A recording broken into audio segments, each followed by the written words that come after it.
everybody. Episode 704 of the podcast. This is Being America, the Outdoor Sports Podcast presented by Betfred Sportsbook. It is Monday, May 1st, 2023. People, I hope everybody's doing well. I hope everybody is having a great day. I hope everybody enjoyed the NFL draft this weekend. And I cannot believe it's not only gonna be May, it is May. That is right, May 1st. But I'll say this. I don't think I ever remember a May episode as jam-packed as we're about to have here on the Aaron Torres pod today. Here's what you need to know. We're going to talk a little NFL draft to start. Now, we did round one recap on Friday. Talked a lot about the Will Levis fall, about Anthony Rich, all that stuff. Today, it's about rounds 2 through 7. We'll talk about Will Levis to the Titans. We'll talk about Hendon Hooker to the Lions. Some other teams that I liked in the NFL draft process. Fun weekend of NFL draft coverage. We will wrap it up today. Then from there, how about this? We'll talk a lot of college hoops. Hunter Dickinson, final visit to Villanova. We think it's the final visit. I think we're going to start to get some closure there. What do you need to know? And then Ron Holland, a 5-star committed to Texas forever, was ready to enroll in a month, announces that he is going to decommit and open his recruitment. I think there's one school that you need to watch out for with Ron Holland. So, fun show, busy show. Let's not waste any more time. And let's get to the topic of the day. And the topic of the day, let's talk a little NFL draft. And obviously, as I just said, we did a round one recap on Friday. I encourage you to go back and listen if you have not yet. And what I want to do now is just talk about 2, 3, 4 storylines that caught my attention from the weekend. The one thing, and I promise you this every year after the NFL draft, we're not going to do grades and we're not going to do winners and losers. Because, as we all know, half of first-round picks do not work out in the NFL draft. And so there's no reason for me to claim the Houston Texans and the New York Giants are my big winners. Or claim, oh, the Washington Commanders, they got the steal of the draft in the 6th round with that 3-technique defensive tackle. Like, you can do it. I just think it's a little silly. So instead, what I want to do is just focus on 2, 3, 4 storylines that struck me from the weekend. And let's start today's show with the same guy that we started last Friday's show with. And actually, it was last Wednesday's show. We talked about him as well. And that's Will Levis, the quarterback from Kentucky. And as I said on Friday's show, when it came to Will Levis and the evaluation, I believe I was fair. Some people get mad at me. Oh, all you do is criticize the kid. But what I truly do believe with Will Levis is that, as I said on Friday, 2 things with him can be true. One, I always question if he was a legitimate top 5 pick. But 2, I'm a human being, and I felt bad to see him fall the way that he did, to have the cameras on him all night on Friday. Obviously, whether I agree or disagree, somebody thought he was going to be a first-round pick or they wouldn't have invited him. Heck, Will Levis himself said in an interview during the draft process, yeah, I only want to go to the draft if I'm going to be a first-rounder. Didn't work out. So I do feel bad for him, but I'll also say this. I actually really like the fit with Tennessee, which drafted him with the number 33 overall pick. And it's interesting, right? Because obviously I was watching the draft on Friday, had a few hours to kill, family in town, whatever. And when Will Levis was drafted number 33 overall by the Tennessee Titans, the reaction was actually not very good from Titans fans. Like, usually when somebody, it's like in recruiting, right? When you sign anybody, oh, that's the greatest 5-star, the greatest 3-star that there's ever been. And then some guys work out and some guys don't. And that's usually how the draft is. Everybody that you draft is great. Everybody that you don't draft, you didn't want anyway. Well, with Will Levis, it seemed like most Tennessee fans were not excited to draft him. And I do think part of it stems from the fact that a lot of Titans fans also double as Tennessee Vols fans. And Will Levis was not very good this year against Tennessee, which is obviously a rival of Kentucky's, if you will, in the SEC. What I'd also note, by the way, 2 years ago, Will Levis against Tennessee put up 372 yards, 3 touchdowns in a narrow loss to Tennessee. So that kind of is the Will Levis experience, right? Sometimes he's great. Sometimes he's terrible. Blah, blah, blah, blah, blah. But why I like the pick for Will Levis is pretty straightforward. It's not just always the player, but it's the context around the player. Who was he drafted by and where was he drafted? So let's talk about the context with Will Levis, because one, I like where he was drafted in the draft. I never believed, like when I would question Will Levis, I didn't think he was undraftable. I just didn't think I would take him at number 1 if I was Carolina, number 2 if I was Houston, number 4 if I was Indianapolis, if I needed a guy to come in and play right away. I didn't know if he had the whatever to do that, but the tools are undeniable. There's a reason that he has been projected as high as he was. He's big, he's strong, he's physical, he's tough. He also makes mistakes at the worst possible times. He had too many turnovers. And so what was the right situation for Will Levis was to go to a place where he wouldn't be asked to be a starter right away. Well, that's the Tennessee Titans. And the Tennessee Titans, you can say whatever you want about Tennessee Titans. They are a really well-run organization. And I know they fired the GM and Vrabel took over, but great on defense, great in the run game. Derrick Henry's awesome, whatever. And so to me, if you're Will Levis, this is almost a perfect situation. Good organization, stable coaching staff. It's not like the coaching staff's going to be out in a year if it doesn't work out.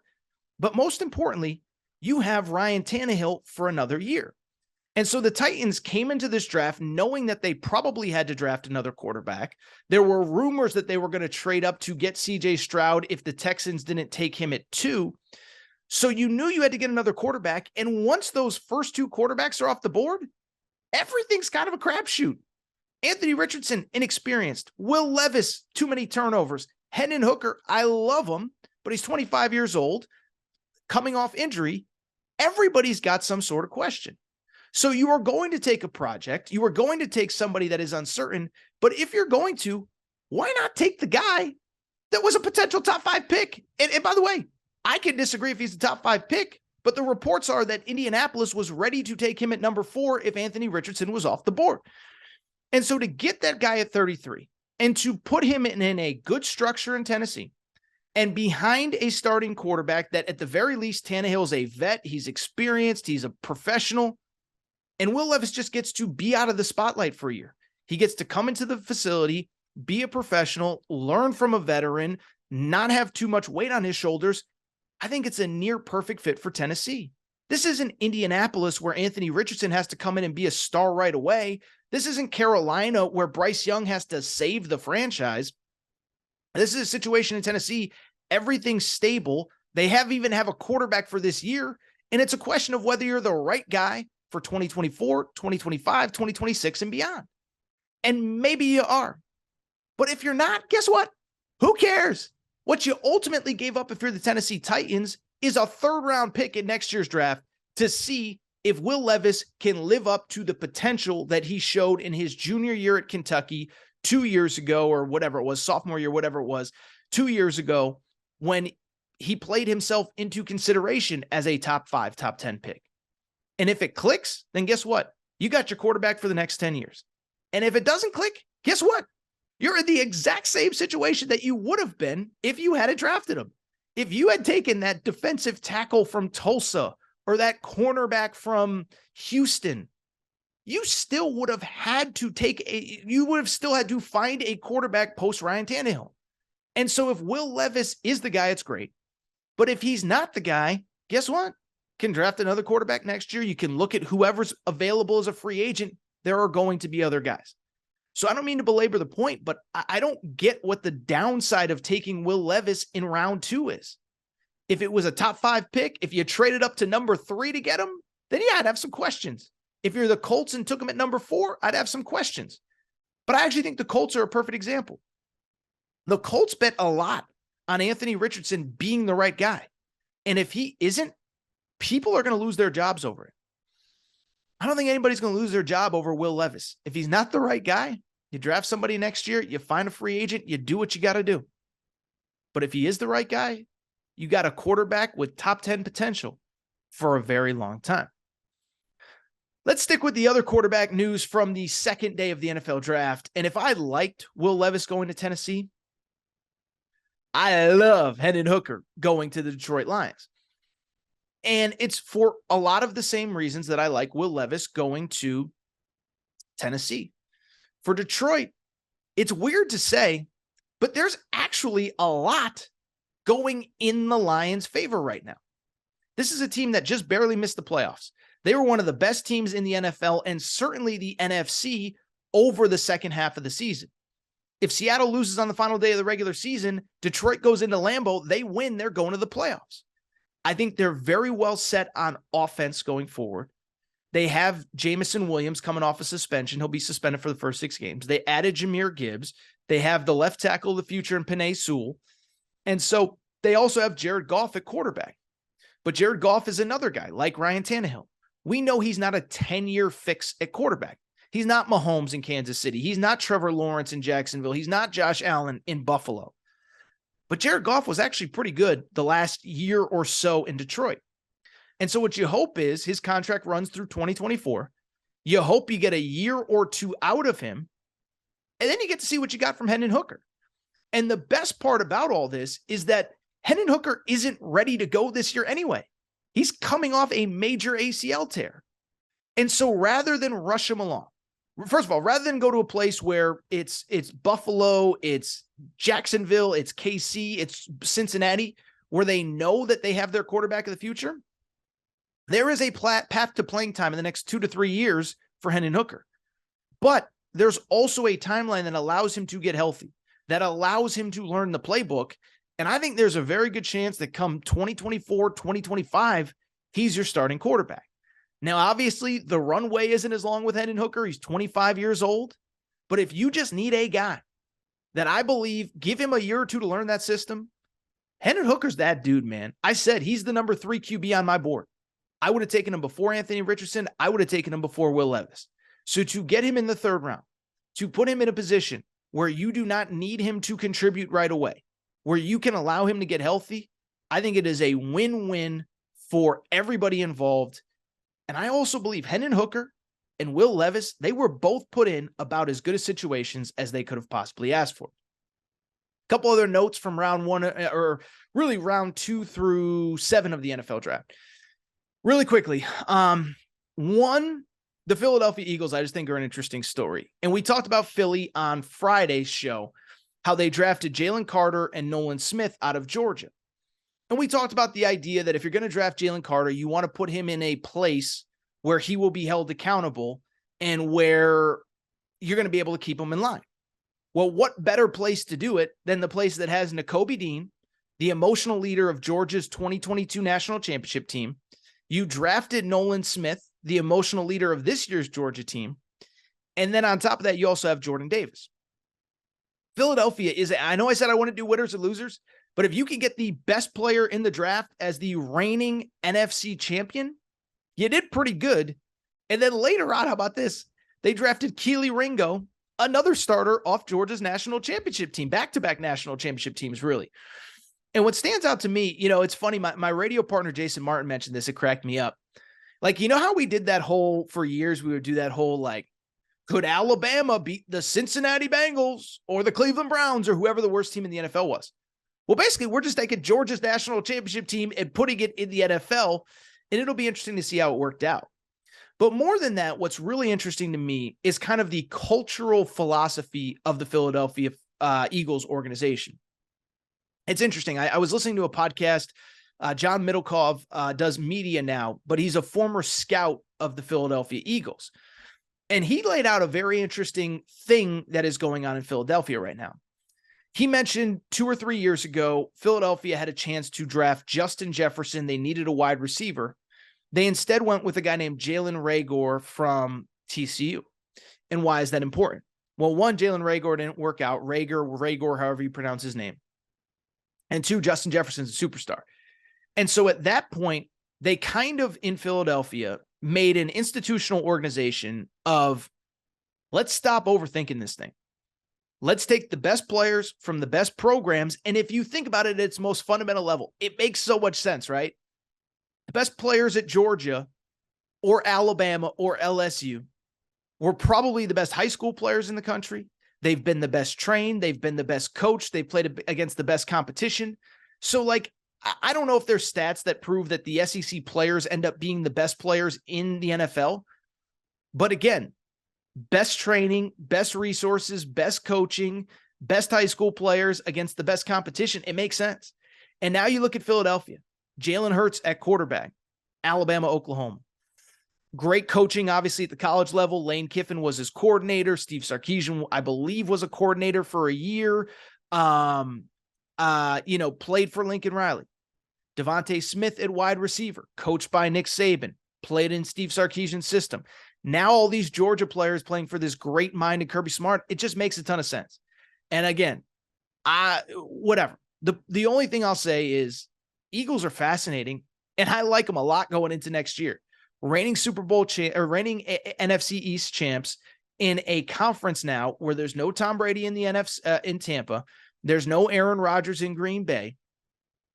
San Francisco, we still don't know who their quarterback is going to be. It's probably going to be Sam Darnold because Brock Purdy might not be healthy for the start of the season. It's just a fascinating deal, and I love what Philadelphia did. Couple other notes. One, Pittsburgh. I thought the Steelers getting Darnell Washington in the third round, the big Georgia tight end, was a big move. And then also getting Joey Porter, first pick of the second round. Obviously, the son of Joey Porter Sr., played at Penn State, hard-hitting corner. Both those guys just feel like Pittsburgh Steelers to me. So again, not doing wins and losses, but that just feels like something that makes a lot of sense. A hard-hitting safety or hard-hitting corner who played at Penn State, whose dad played for the Pittsburgh Steelers. I think it's going to work out. And a tight end who can block, a tight end who can catch, a tight end who's physical at the line of scrimmage. I think that'll work in the AFC North. Really quickly, one pick that did catch my eye. The New England Patriots in the 7th round. And I know we criticize the Patriots for pretty much everything that they do, but they grabbed a guy, and if you listen to this show, you've definitely heard the name before, named Kayshon Boutte in the 6th round of the draft. And why that's significant is this. Kayshon Boutte was the number 1 wide receiver at LSU coming into the year. Kayshon Boutte was a projected first-round pick coming into the year, but he had character questions and he had issues, and Brian Kelly and him didn't always see eye to eye. But by the end of the year, Brian Kelly sang his praises. Then there's a weird incident at the bowl game. He ends up declaring for the draft. But the Patriots have had a terrible run of drafting wide receivers. So to get maybe one of the best wide receivers, one of the 2-3 best wide receivers, a projected first-round pick. Again, what did I just say about Philadelphia? He was a 5-star coming out of high school. He had success at LSU. He was great 2 years ago in Ed Orgeron's final year. Well coached, well prepared. And now you get him in the 6th round. I love that pick. That was one of my favorite picks of the draft. And then finally, my last thought on the 2023 NFL draft is this. At the end of the draft, so I was watching it on Saturday, getting ready to do my radio show. And I was noticing they were like heaping like an overwhelming amount of praise on Mel Kiper Jr. And at first, I couldn't totally figure out why. And then I found out later that it is Mel Kiper's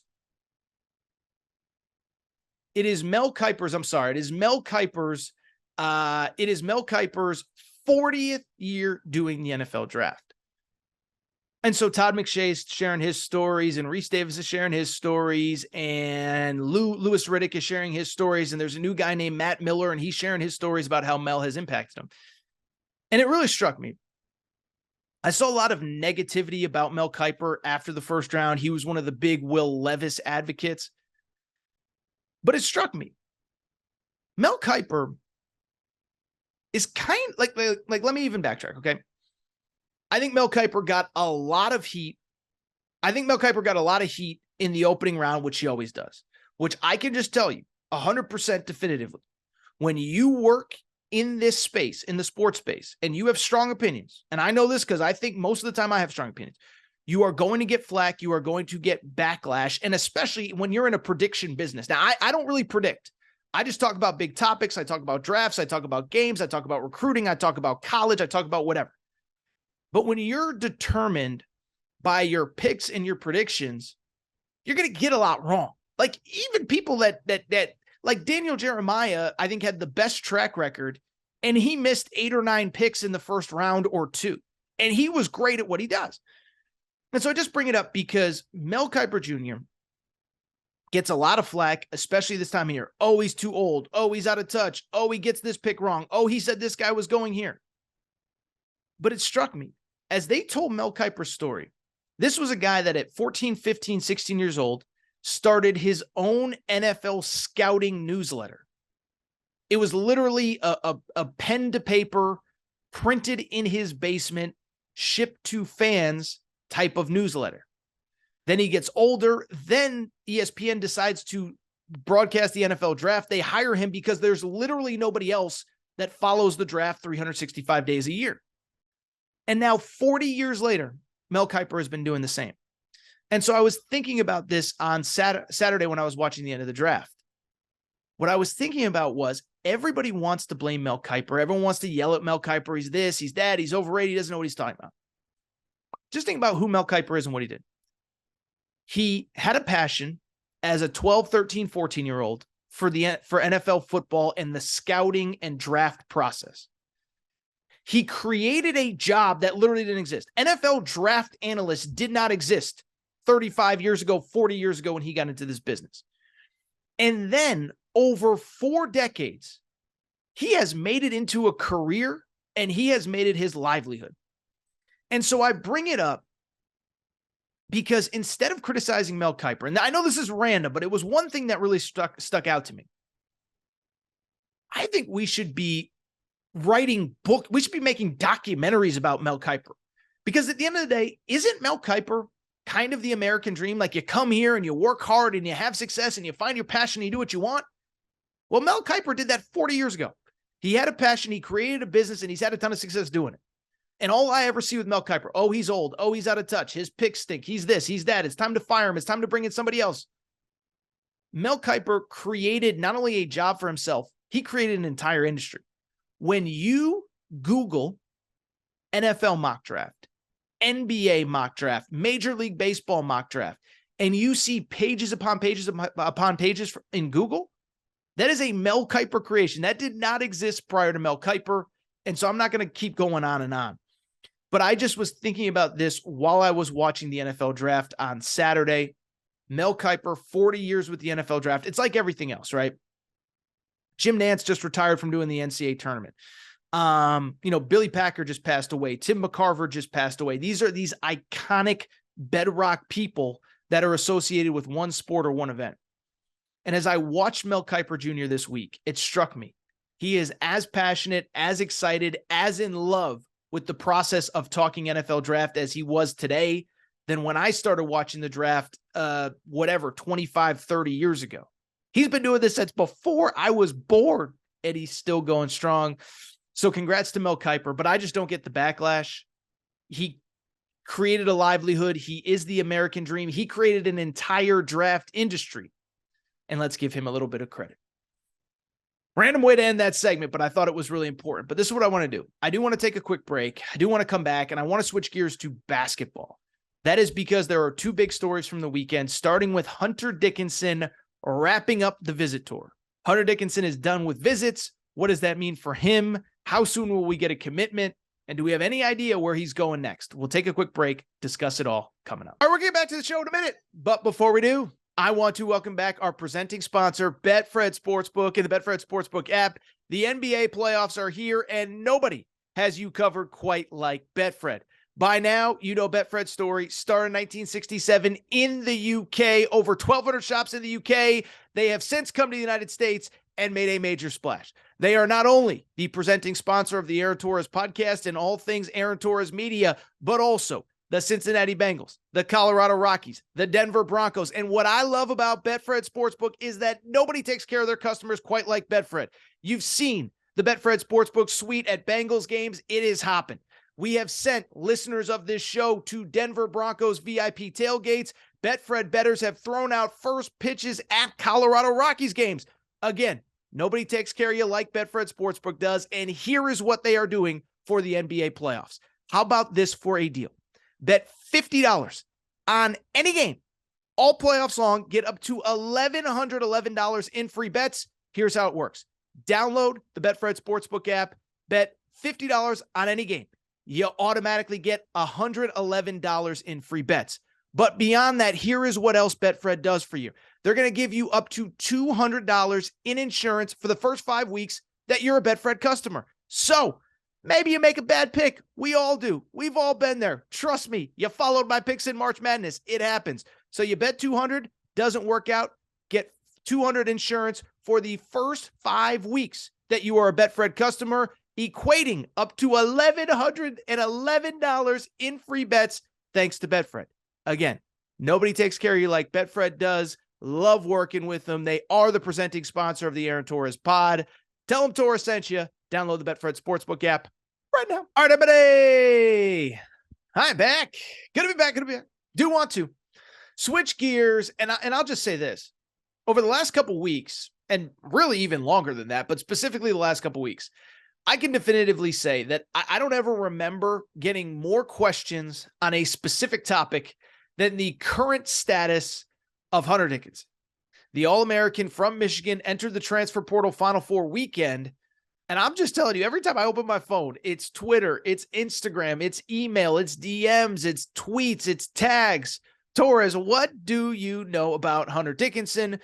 And so we haven't really talked about Hunter Dickinson in probably about a week to 10 days. He's taken a couple extra visits since we last discussed him. And I want to kind of just give an update on kind of what I know, what we all know, what the next steps are. And basically we'll talk about where he may end up here, because I will say the good thing is if you're sitting on pins and needles trying to figure this out, we are getting close to the finish line. Like, I can definitively tell you that Hunter Dickinson took a visit to Villanova this weekend. It was his 5th visit. Also visited Kansas, Kentucky, Maryland, and Georgetown. And so unless something surprising happens, that to me is probably his final visit. And he's actually got to make a decision here pretty soon. College basketball is still in some ways an academic endeavor.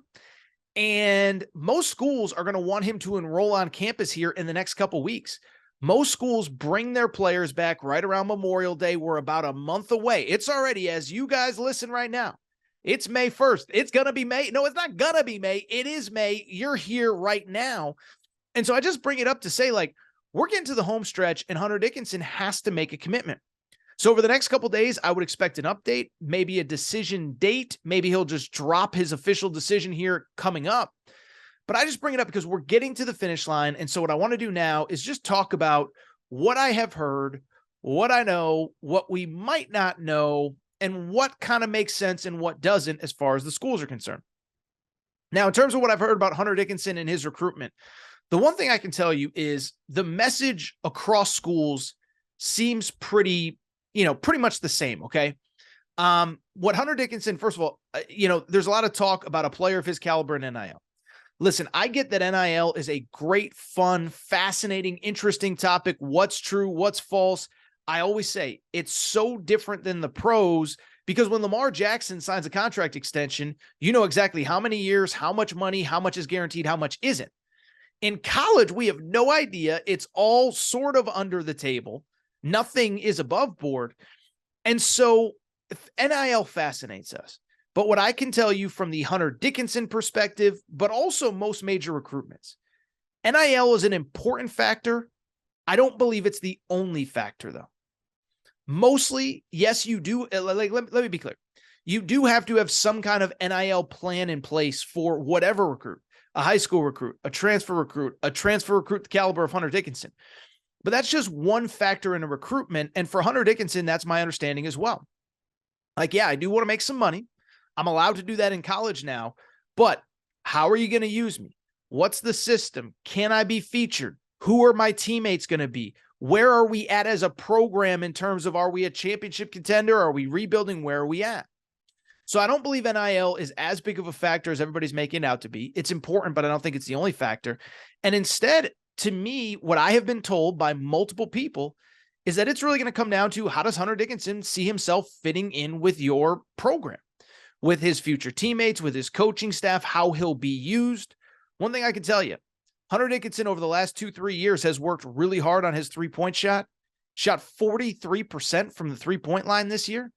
And I'm not saying he's Steph Curry or Klay Thompson, But I do believe that he kind of wants to be in one of these new age offenses where he can show, hey, I'm not just a back to the basket center.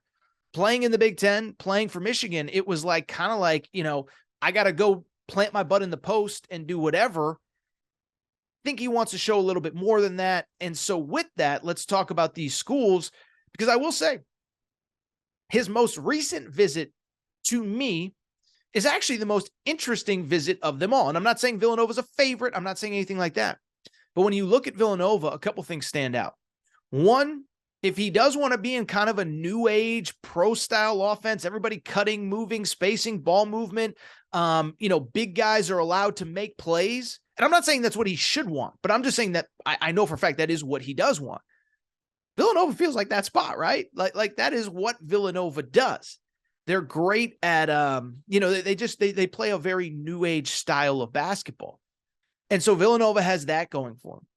They have very obvious ties. I think everybody knows, but Justin Moore, 60-year player coming back to Villanova, was part of their Final Four team 2 years ago.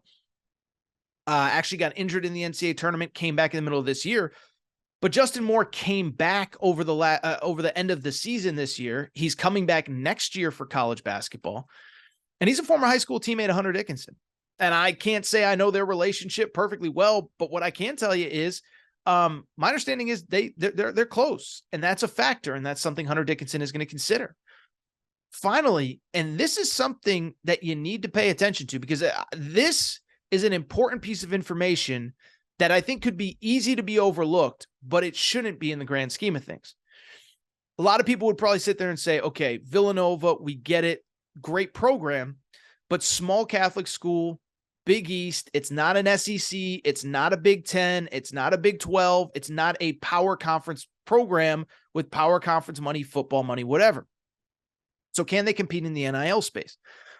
One, I don't know if it's the be-all, end-all for Hunter Dickinson, but two, this is something that I think is worth noting. About 2.5 weeks ago, they hired a guy named Baker Dunleavy, who had been an assistant there, was the head coach at Quinnipiac, a small school in Connecticut, and he came back to Villanova to essentially be their GM, to basically run their NIL department. And this is something we actually talked about a year ago. Duke hired somebody who they called a GM. Her name was Rachel Baker. And she was basically in charge of, like, you're the NIL person. When John Shire goes into a room, he wants to have an NIL plan in place. And as time has gone on, more and more schools have kind of hired somebody in that role. I know for a fact UConn is looking to hire somebody in that role. I think they actually might have somebody in mind. I won't say it. It's not my business to share.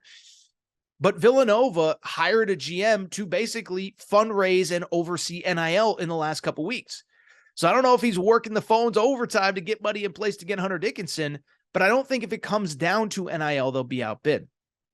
Villanova to me is very interesting. Villanova to me, I think, is at least a factor that has to be considered.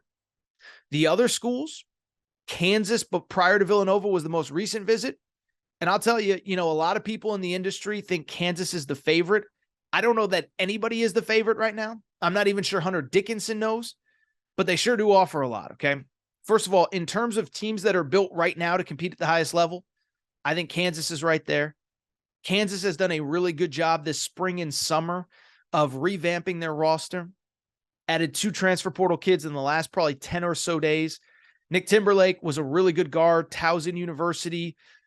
Many people thought he was a UConn lock, ended up going to Kansas. Arterio Morris, who began his career at Texas, former McDonald's All-American, he committed to Kansas in the last couple days. That's on top of DeJuan Harris, a returnee from last year. KJ Adams, a returnee from last year. The one thing Kansas really does not have, though, is that true big man down low that can just get you buckets. Now, again, it comes down to role. How will he be used? Is he only going to be a back-to-the-basket guy? I don't think that's what he's looking for. But when you start talking about programs that you can come in and be a missing piece, and oh, by the way, you could potentially win a national championship, Kansas is a pretty good spot, and it is worth noting very quickly, by the way, Kansas might not be done. Mackenzie Mbako, that 5-star kid who was committed to Duke, we'll talk about him in a minute as it pertains to Ron Holland, but Mackenzie Mbako was a kid that actually announced a visit schedule And he's going to go visit Kansas. So he's going to visit Louisville, St. John's, which he visited this weekend. Big Rick energy, baby. Louisville, St. John's, Indiana, and Kansas. So Kansas is really ramping up late in the summer here, late in the spring, but have added 2 transfer guards. You add Hunter Dickinson. We're now talking about a potential number 1 team in the country, one of the favorites going into next year. Kentucky, we've talked a lot about the Hunter Dickinson, Kentucky stuff. Oscar Tshiebwe at this point, I don't think you can expect to come back. Hunter Dickinson said it. It's not, basically he said, like, it's not my business to talk about other people's business, but I wouldn't be visiting Kentucky if I thought Oscar Tshiebwe was coming back. So visit went well there. It's a lot of the same, right? Is how do I fit with the pieces? How will you use me? How will I be used? I think something that is in the Kentucky kind of holster, if you will. Oscar Tshiebwe made a ton of money playing college basketball this past year. Again, there's no official numbers, but Oscar Tshiebwe was probably the highest paid player in college basketball this year. And if you're trying to sell a kid on, like, look, we know it's not only about NIL, but you can make great money here and you can do it. By the way, as an American citizen, there's no hiccups. There's no holdups. We have great opportunities. That's tough not to sell. And it's not to take advantage of. From the Maryland, Georgetown perspective, nothing has changed, right? Maryland, home state school, missing piece. They actually have a lot of good guards coming back. Georgetown be the face of Ed Cooley's rebuild. I think the thing you run into with Georgetown, you're going to transfer from Michigan to go play in year 1, rebuild, younger team, probably not as much talent as you need to compete at the highest level. By the way, I would say this too, from the Kentucky perspective, that's an interesting part for me. You're Hunter Dickinson. You're a grown man, probably 22 or so years old. Do you want to go play with a bunch of 19-year-old freshmen? I don't know. They're talented freshmen, but is that what you want to do? So I bring it all up to say, this thing's coming down the home stretch. And like I said, a couple things stand out. One, I think we're going to start to get some clarification soon. Hunter Dickinson's second time being recruited. Don't know if he's going to do the whole, here's my Final 5 and here's my announcement date and this is how we're going to do it. He could also see the scenario where he doesn't. But beyond that, I think we're going to start to get some clarification on when he commits. And I think we're going to start to get an understanding of what he's looking for in a timeline, because I think it's coming soon. If I had to take a guess, I'd still probably say Kansas. I just think if you're a veteran guy, do you really want to go to a rebuild like Georgetown or a place like, like Kentucky with a bunch of young guys? That part I don't know, but it's going to be fascinating to watch it unfold. But this thing is finally coming down to the wire. And I do want to wrap with yet another college hoop story because it's wild. It's late April. There's not supposed to be this much going on.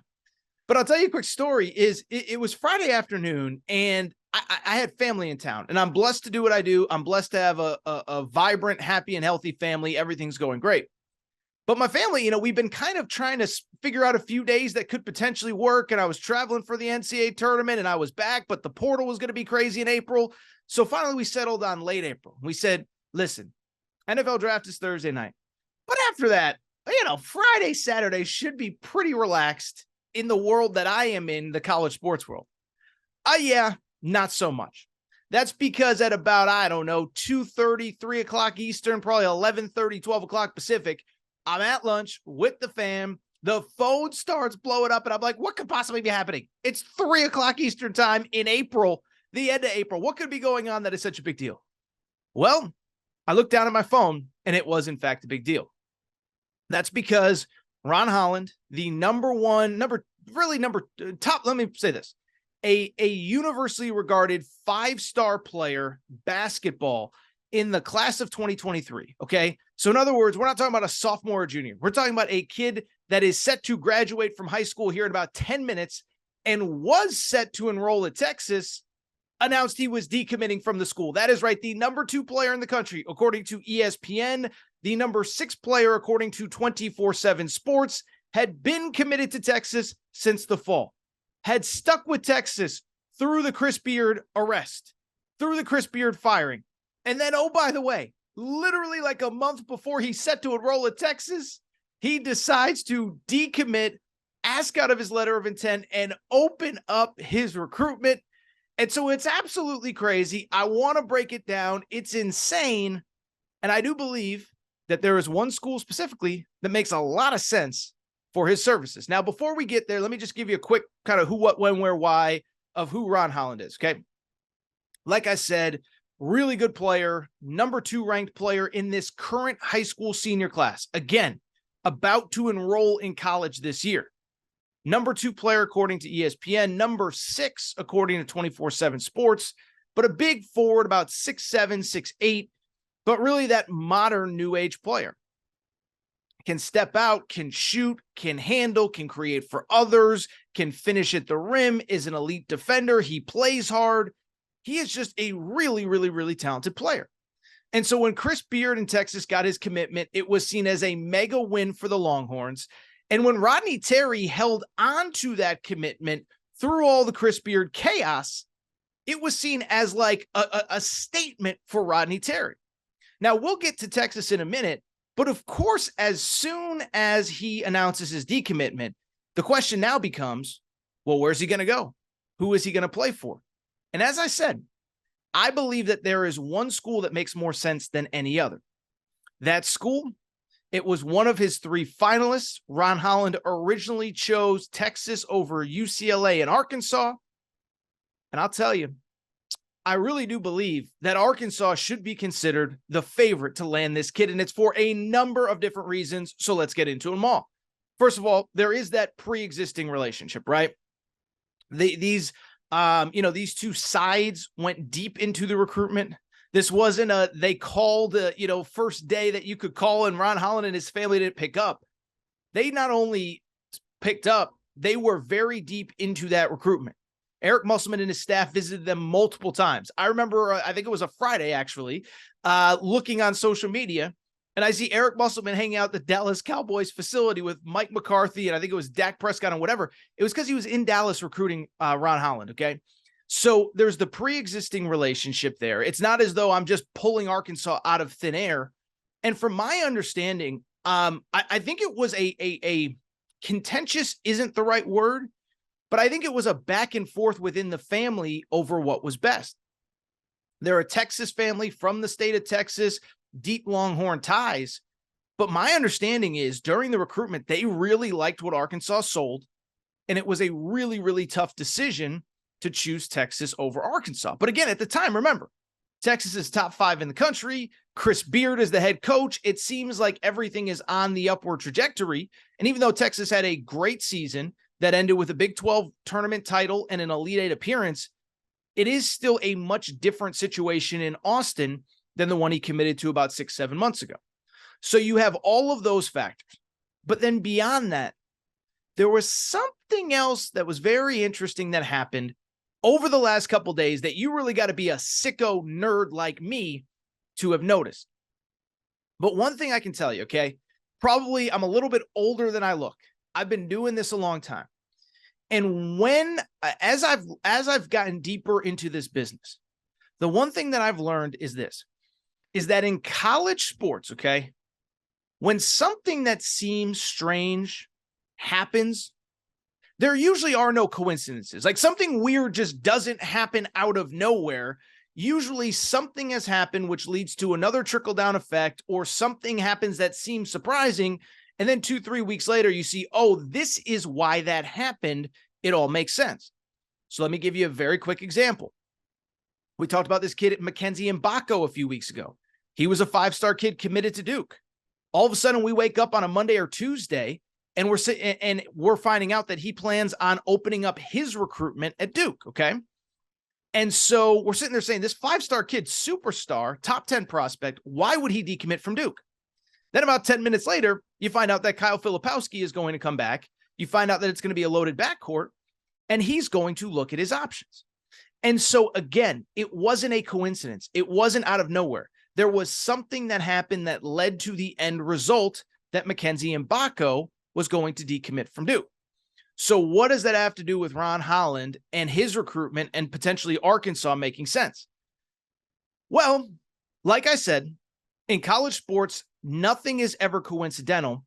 And as I just said a minute ago, there was something that happened on Thursday that didn't seem like a big deal at the time.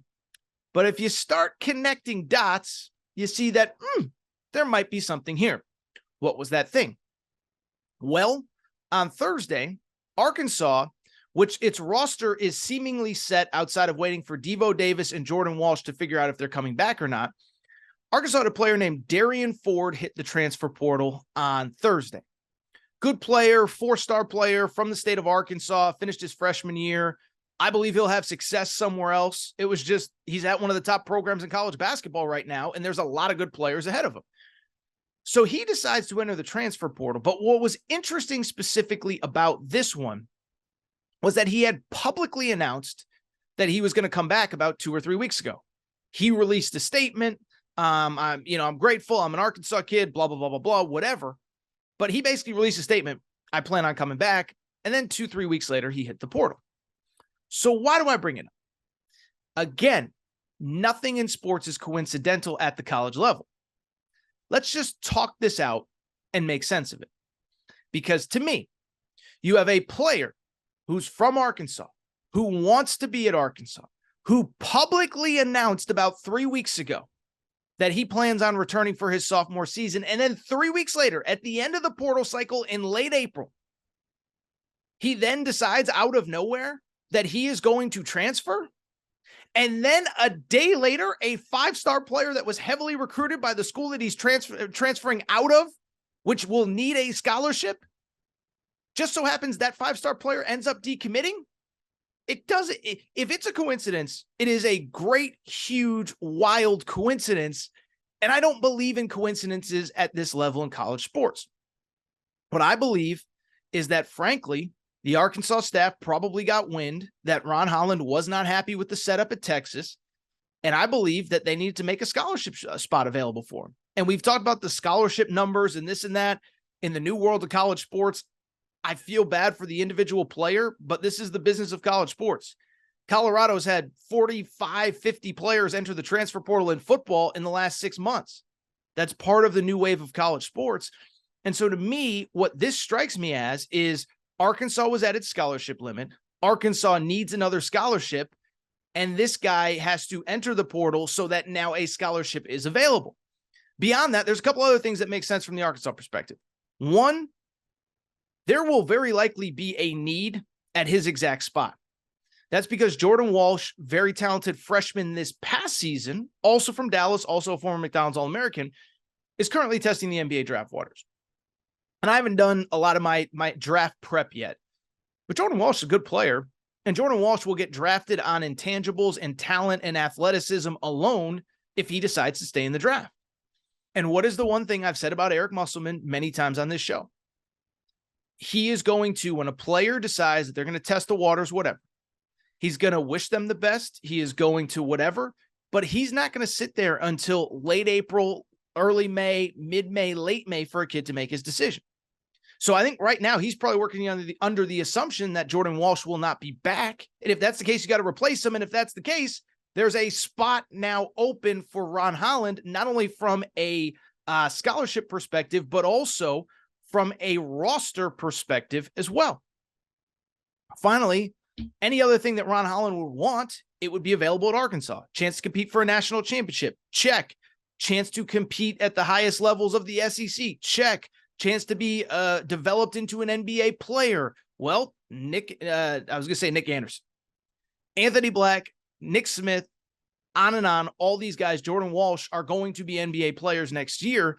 So you have the NBA pipeline. NIL is not an issue at the University of Arkansas. And so to me, it makes a ton of sense. Now, do I think it's done? I don't know that for sure. But when you start checking all the boxes of what a kid would need, and I didn't even mention, by the way, there's actual real ties because Anthony Black is a former high school teammate of this kid. And I believe, I could be mistaken, Anthony Black's stepfather was actually their high school basketball coach. So all the boxes are starting to get checked. But, let's just quickly roll through the other options on Ron Holland as well. First off, UCLA, first of all, let's start with Texas. Now, Ron Holland did say in his statement he would consider staying at Texas. I'll be blunt. I just don't see that one. Okay. And here's why. You've been committed to Texas for a year. They've probably been recruiting you for a minimum of like 2.5, 3 years, maybe even dating back before Chris Beard got the job in 2021. What could Texas do in the next 3 weeks to convince you that they're the right spot for you if they haven't done it already? In other words, if you've been committed to Texas for like 6 months now, probably longer, and you're now reconsidering it, what are they going to tell you that makes you feel like this is the place for you? So I think Texas is out. UCLA, which was the other finalist, I'll be blunt, I just don't see it. Now, UCLA actually probably could offer him the most playing time, the most opportunity, because UCLA is literally about to lose everything. But from an NIL perspective, I don't think that if it comes down to NIL, UCLA can compete with most of the other schools that are in the mix for Ron Holland. I don't think they can compete with a professional option that we'll discuss in a minute that might be of interest to Ron Holland. So UCLA is really good, but I don't know that program and the way that it operates is in the business of just bidding on players and outspending other schools and stuff like that. I'm not saying that's what it's going to come down to. I do not know that. But what I am saying is if that is a factor, if it is what it comes down to, I don't think UCLA can compete. Other options, I do think the professional route, that was actually my first thought, is the professional route. Ron Holland seriously considered G League Ignite. I've said it many times. G League Ignite, I'm a college basketball guy, but I can also see the value of that program if you're not crazy about playing college basketball, if you want to be all about basketball, if you don't care about the branding and spotlight that college basketball can bring. The program's run by Jason Hart. Jason Hart was a longtime assistant at USC. I believe when he was at USC, he was the best recruiter on the West Coast. Go back and look at all the USC players that are currently in the NBA. Chimezi Metu, Jordan McLaughlin, Evan Mobley, Isaiah Mobley's kind of bouncing back and forth between the NBA and the G League. Onyeka Okongwu, DeAnthony Melton, all these guys were recruited by Jason Hart. He's a great recruiter, great evaluator, great, developer of talent. So that one makes sense. One that I don't think makes sense, I had a few people ask me about this. Would Ole Miss, where Chris Beard is currently at, would that make sense for him? That's one I don't see. I'll be blunt. I don't see that one at all. And it's for a couple of reasons. First off, I don't know that Ron Holland ever committed to Texas to play for Chris Beard, right? Like, obviously the relationship's there, but I don't like he didn't go there to play for Texas Tech. He went to play for Texas Longhorn kid, whatever. Now, if Chris Beard had somehow landed at Texas A&M or TCU or something, maybe it's a little bit different. But Ole Miss, Mississippi for a Texas kid 1 year in a rebuild, call me crazy. I don't see that happening. I don't see a Texas kid following Chris Beard in a one and done year when he can go to UCLA, Arkansas, or finally the last school, and that's Kentucky. I've had a lot of people ask me about Kentucky. I'll be honest, I don't see it. And the reason I don't see it is for what we talked about a few weeks ago. There is, I believe, a need for a stretch four on that team going into next year. Now, I know that a 5-star recruit named Aaron Bradshaw, he's been told he can be a stretch four. He's like 7'1", 6'11", whatever he is. I believe he's best served as a 5. And I know he wants to play the 4, whatever. But I just bring it up because to me, I do think you need that stretch 4-ish type player. But Kentucky did not pursue Mackenzie Mbako, who they also recruited in this class. Mackenzie Mbako, the 5-star, was committed to Duke, as we just discussed. And so if you didn't go after Mackenzie Mbako, I just don't know why you would do it with Ron Holland, another player that you did recruit, but that you also kind of backed off on later on in the recruiting process. So right now, I would say Arkansas to me is the overwhelming leader. We'll obviously follow this in the coming weeks, days, and months. But this just became, between this and Mbako, who we'll probably talk about on Wednesday's show because his recruitment's starting to pick up. You just got 2 super high-profile NBA lottery-type talents just fall out of the recruiting skies in late April, mid-April, whatever. Fascinating time to be a college sports fan. Fascinating time to be a college basketball fan. Finally, let me say this. It's been a weird couple of weeks in Texas, hasn't it? They make this run under Rodney Terry. And I can't say it's like been an awful couple weeks. They got Max Asmus, the transfer from Oral Roberts, averaged 21 points a game this past year. I think he's going to be really good for Texas. They got Caden Shedrick, transfer from Virginia, really good player. Dylan Disu's coming back. Tyrese Hunter's testing the waters, but he's probably coming back.